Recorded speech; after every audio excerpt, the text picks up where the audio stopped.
The movie begins at the Ringo Music Festival in 2013, where high school student Miyake Aki and his three friends hurry to catch their favorite band's performance.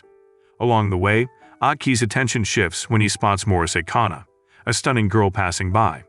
Instantly smitten, Aki falls for Kana, who happens to attend the same school. The next day, despite being strangers, Aki tries to get closer to her by offering his Walkman and asking her to listen to his song recordings. As they interact more, Kana also bonds with Aki's three close friends. Eventually, they all decide to form a band named Ekall, with Kana on the piano, Shigeta Koji on drums, Mori Ryoshike on bass, Yamasina Kenta on guitar, and Aki as the vocalist, guitarist, and songwriter. After 4 years of knowing each other, Aki and Kana finally become a couple. During this time, their band Ekall gains popularity and starts receiving offers to perform at various music events. A year later, Sony Music label notices their talent and invites them to record their debut album. Aki and his friends are thrilled as their dream of becoming famous musicians begins to unfold.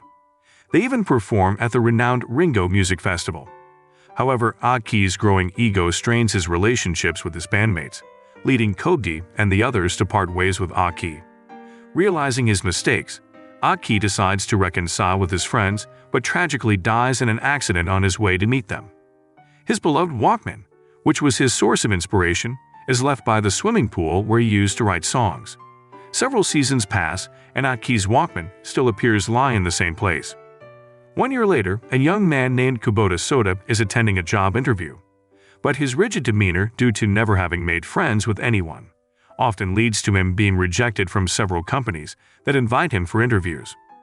One day, while visiting an abandoned swimming pool where he often spends time alone, as he is about to enter through a broken fence, Soda notices a Walkman lying among the dry leaves. Intrigued, he picks it up and discovers a cassette labeled Ekall inside. When he plays the cassette, suddenly Soda runs away, leaving his belongings on the bench by the poolside. At the same time, Soda, still seated, witnesses his own body running away. He finds himself unable to interact with his surroundings, feeling as if they're unreal.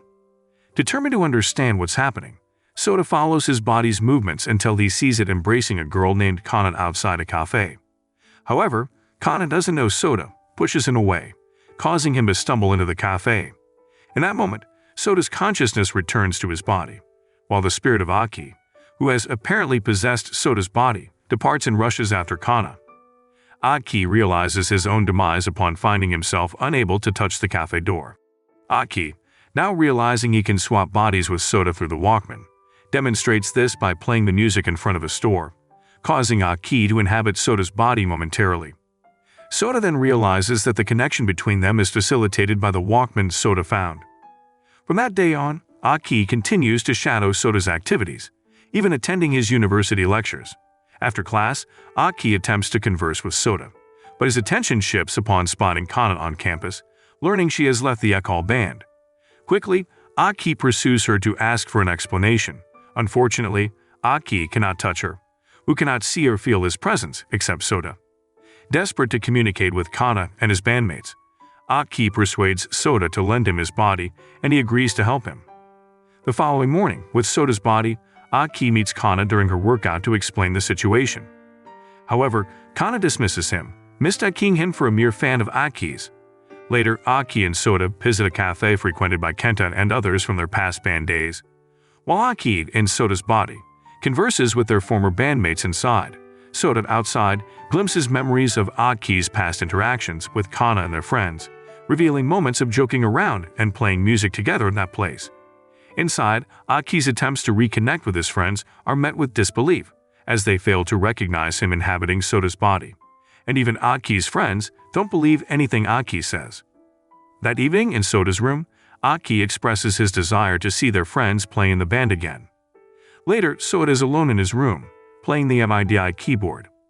Aki, aware of Soda's interest and talent in music, explains how his Walkman originally allowed him 60 minutes of use, but after a button broke, it could only play for 30 minutes because the cassette tape that had run out couldn't automatically reverse.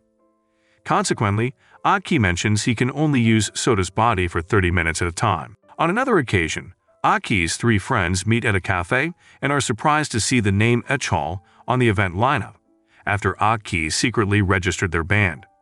However, Kenta and the others feel disheartened about performing without Aki, believing the band would be meaningless without him. Despite still wanting to play music, they decide to stop performing out of guilt towards Aki, who encouraged them to pursue music seriously. They feel they can honor Aki by following his advice. However, after careful consideration, they ultimately choose to continue as Ekall without Kana.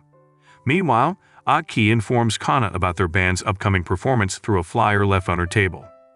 Meanwhile, Kenta and the others take the stage, with Kenta feeling nervous about replacing Aki as the main vocalist. As they begin playing Ekall's songs, the audience seems disinterested in their performance. From a distance, Aki borrows Soda's body and joins them on stage, starting to sing his own songs. Seeing Soda joining them, Kenta and his friends feel as if Aki has returned, igniting the crowd's enthusiasm once again. As Aki sings the second song, Kana arrives to watch her friend's performance and is surprised to see Soda singing Ekall's songs. Meanwhile, Soda's soul among the audience witnesses memories of Aki performing with Kana and others in the past, noticing Kana's previous happiness compared to her current sad demeanor and rarely smiles. After Ekall's performance, Kana quickly leaves the venue, followed by Aki still in Soda's body. Aki tries to hug her, but Kana, unaware of Soda, quickly releases the hug and leaves.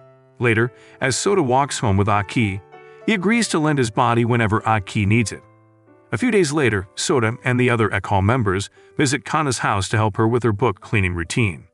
While swapping bodies, Soda briefly glimpses memories of Kana and Aki cleaning books together in the past. During this time, Aki shares his preference for listening to music on cassette tapes because of their warmer and softer sound. As Kana finds Soda's forgotten phone, she rushes to return it to him. Arriving at Ryosuke's cafe, Kana finds Soda playing the piano, and before she leaves, he asks her to play the piano together. Although initially hesitant, Kana eventually accepts Soda's offer. Outside, Aki watches as Kana happily plays the piano with Soda. When Kana finishes and leaves, Aki tries to touch her, but his hand becomes transparent, as if he's about to disappear. On another day, Yoshi Fujio, the leader of the record label that debuted Ekall, meets with Kenta and his friends, including Soda, to announce that he has registered Ekall for the Ringo Music Festival, which they had failed to enter the previous year. After their meeting, Aki and Soda have a private chat. Aki shares his realization that the key to making Kana smile again is through music. Together, they decide to collaborate on creating a song to reignite Kana's passion for music.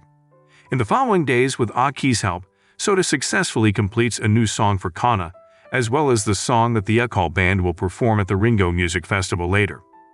Aki then starts thinking about how to get Kana to listen to the song, and Soda suggests that they give her the recording of the song in the form of a cassette tape that has special memories with Aki. One night, Soda shares with Aki that he can see Aki's past when playing the cassette tape. All the memories Aki shared with Kana and the Ekall band are stored within it. This manifestation of Aki is not a ghost, but a representation of his memories. The following day, Aki uses Soda's body to take Kana on a date around the city. During their outing, Aki occasionally exits Soda's body, as they're using the cassette tape too frequently, shortening Aki's time and control. Soda then teases Aki by saying that Kana is his girlfriend, because all this time Aki has always borrowed his body to date her. Hearing this, Aki appears to be upset, especially when he sees Soda following Kana into a store without inviting him.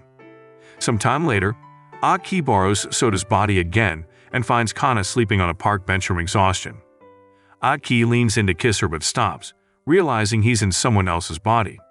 He gives Kana a cassette tape with his new song. However, Kana refuses to listen, stating that she no longer wants to play music and feels content with her current life. Aki can't force her and leaves.